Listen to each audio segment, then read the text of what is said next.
Come back to the second part of the real numbers. So in the first class we had dealt with the definition of real numbers. What are real numbers? Real numbers are nothing but the set of rational and irrational numbers put together. And what is Euclid's division lemma? It is for every two positive integers a and b there exist two unique integers q and r such that a is equals to b into q plus r, where 0 is less than r and r is less than b. And what is next we dealt with Euclid's division algorithm, which clearly states that to find the HCF of two numbers a and b, first apply Euclid's division algorithm to a and b. Then if the remainder is equals to 0, then the divisor is the HCF of the given two numbers, and if not, continue the process by applying Euclid's division lemma again and again until we get the remainder as 0, and then the same procedure. The divisor is the HCF of the given two set of numbers.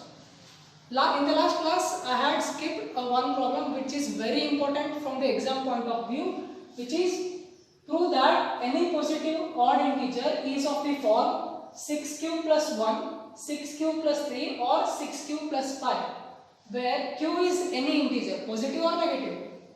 So, starting with the proof of the theorem, now we shall apply first the Euclid's division lemma, which states that according to Euclid's division lemma, a is equals to bq plus r, where r lies between 0 and b. Now let b equal to 6. Let us assume that b is equals to 6. Say, now equation 1 becomes a is equals to, since a is equals to 6q plus r, where r lies between 0 and 6.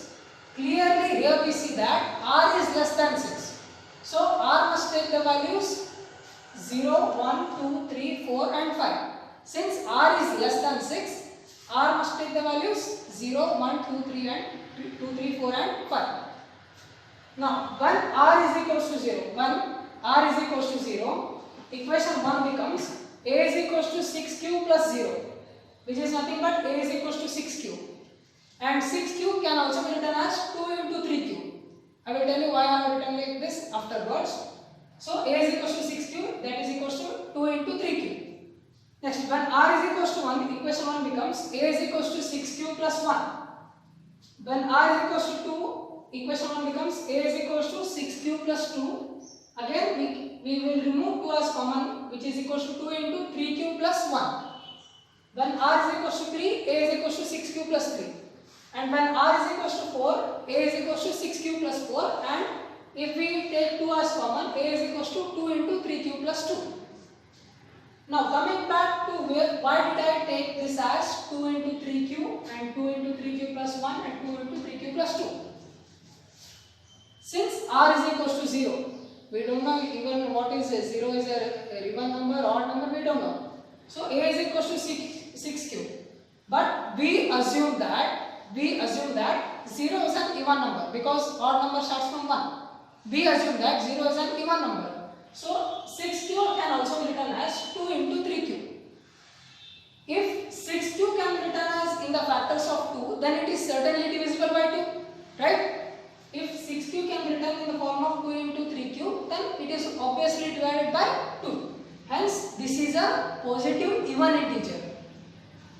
When r is equals to 2, a is equals to 6q plus 2, that can also be written as 2 into 3q plus 1, right? So again the same reason, if it can be written as in the factors of 2, then it is certainly divided by 2.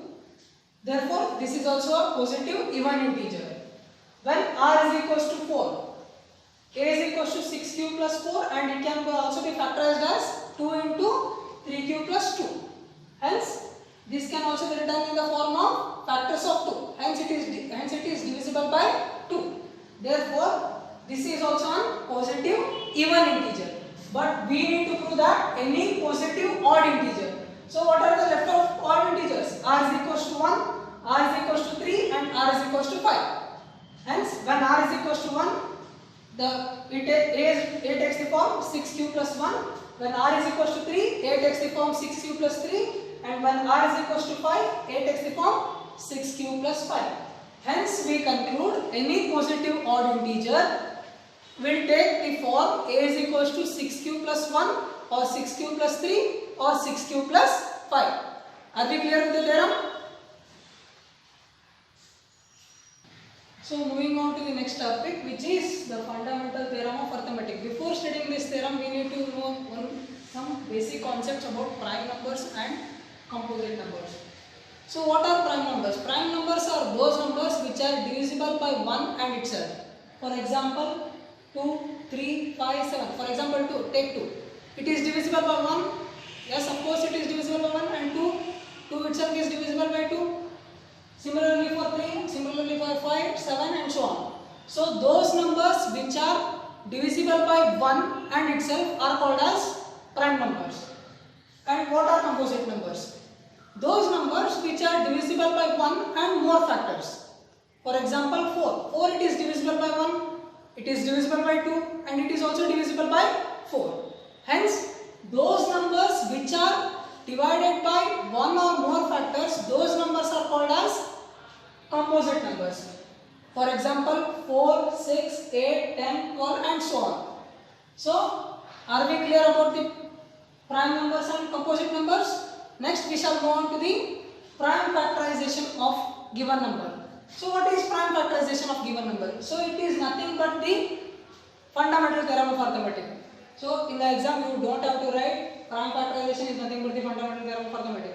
You have to write, so if a given number, suppose a number is given which is 24. So we can write it in multiples of 2, 2 into 2 into 2 which is equal to 4, 8 and then into 3 which is equal to 24. So a number can be written in the form of prime numbers. A given number can be written in the form of multiples of prime numbers. Then this form or this way of writing a given number is called as the prime factorization of a given number.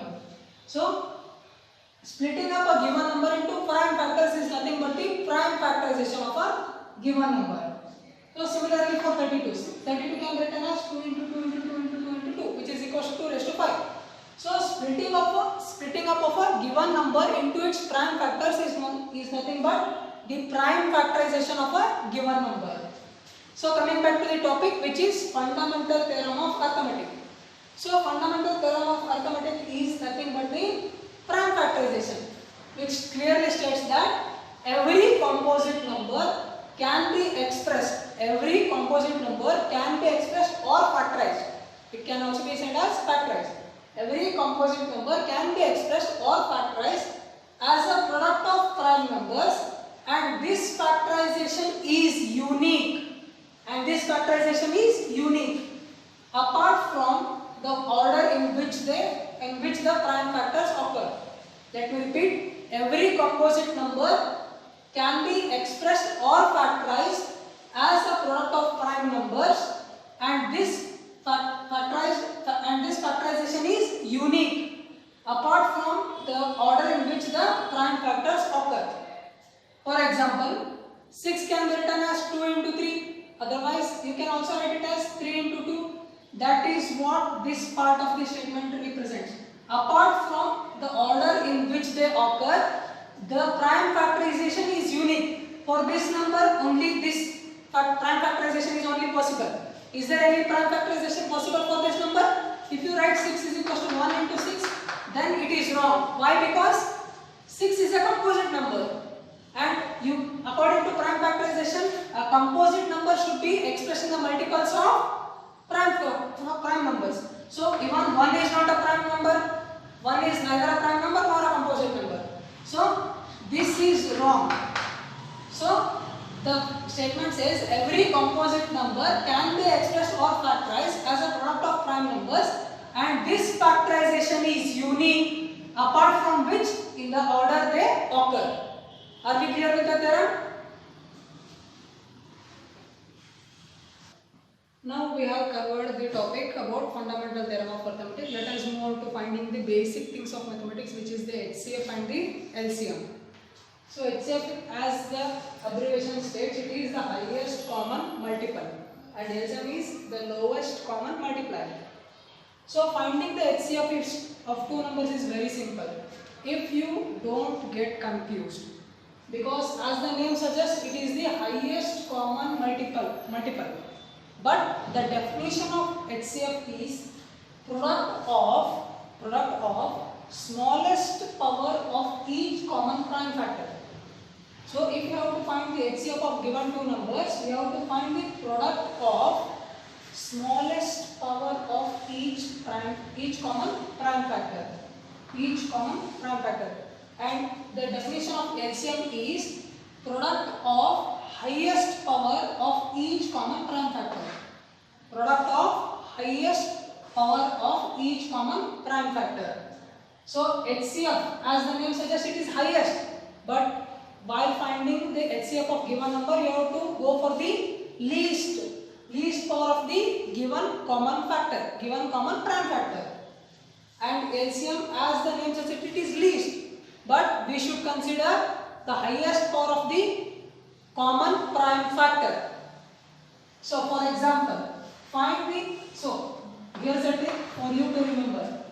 HCF, the name suggests first H, which means highest, then you have to go the reverse of that, which is lowest. H, lowest. Then for LCM, the name suggests least, but you have to go for the opposite of that, which is highest. L, highest, H, least. So for example, find the HCF of 336 and 54. Now 336 can be prime factorized, or we can, according to fundamental theorem of arithmetic, it can be written as product of prime numbers. 336 can be written as 2 into 2 into 2 into 2 into 3 into 7, which is nothing but 2 times 4 into 3 into 7. 2 times 4 into 3 into 7. And 54 can also be written as 2 into 3 into 3 into 3, which is 2 into 3 raised to 3. 2 into 3 raised to 3. Now, we have to find the HCF of 336 and 54. According to definition, product of smallest power of each common prime factor. So, what are the numbers common between these two prime factorization? It is obviously 2 and 3. So, here we have 2 raised to 4 and here we have 2 raised to 1. If there is nothing, there is 1. So, 2 raised to 4 and 2 raised to 1. Product of smallest among 2 raised to 4 and 2 raised to 1, which is the least? Which is nothing but 2 raised to 1. So, we write it as 2 raised to 1 into. So, there is another common factor which is 3. Here we have 3 raised to 1 and here we have 3 raised to 3. So, according to the definition, product of smallest power. So, in 3 raised to 1 and 3 raised to 3, which is the smallest number, which is the smallest factor, which is nothing but which is equal to 3 raised to 1. So, the HCF of 336 and 54 is nothing but 2 into 3, which is equal to 6. Similarly, we shall find the LCM of 336 and 54. Again, 336 can be written as 2 times 4 and 2 raised to 4 into 3 into 7. 2 raised to 4 into 3 into 7. And 54 can be written as 2 into 3 raised to 3.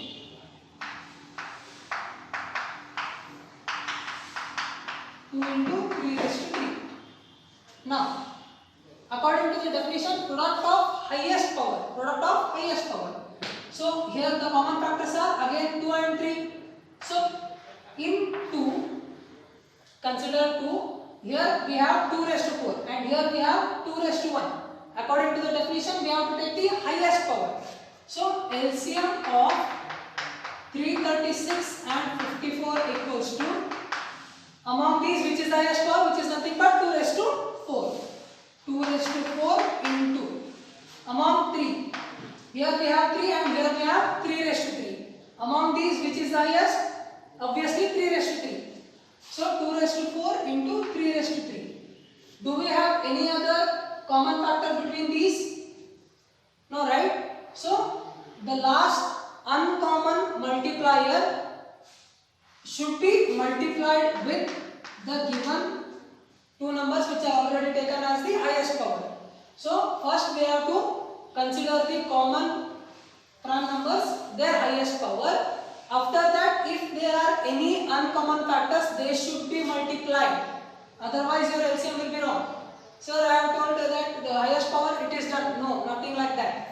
No, you have to consider 2 raised to 4. You have to consider the first prime factors which is common prime factors, and then the uncommon prime factors as well. So the LCM of 336 and 54 is 2 raised to 4, 2 raised to 4, 3 raised to 3, and the uncommon factor into 7. So when these are multiplied, we will get 3024, which is the LCM of 336 and 54. Are we clear with the finding the HCF and LCM of two numbers? Now we have come to know about HCF and LCM. So there is an important note which will be helpful for you in your exams. So HCF of given two numbers, which is nothing but in general A and B, HCF of A and B into LCM of A and B is nothing but the product of the given two numbers. That is, if you take the HCF of given two numbers A and B and multiply it with the LCM of the given two numbers, you will get the product of A and B. That which is nothing but HCF into LCM of two numbers is equal to product of two numbers. If in suppose in your exam there is only given the LCM of two numbers A and B, you have to find the HCF of A and B. You can use this relation. You have LCM of A and B and you have the two numbers A and B, right? So you can cross multiply and find the HCF of given two numbers. So are we clear about the note? So here is your homework. You have to complete that and WhatsApp me the answers. Thank you.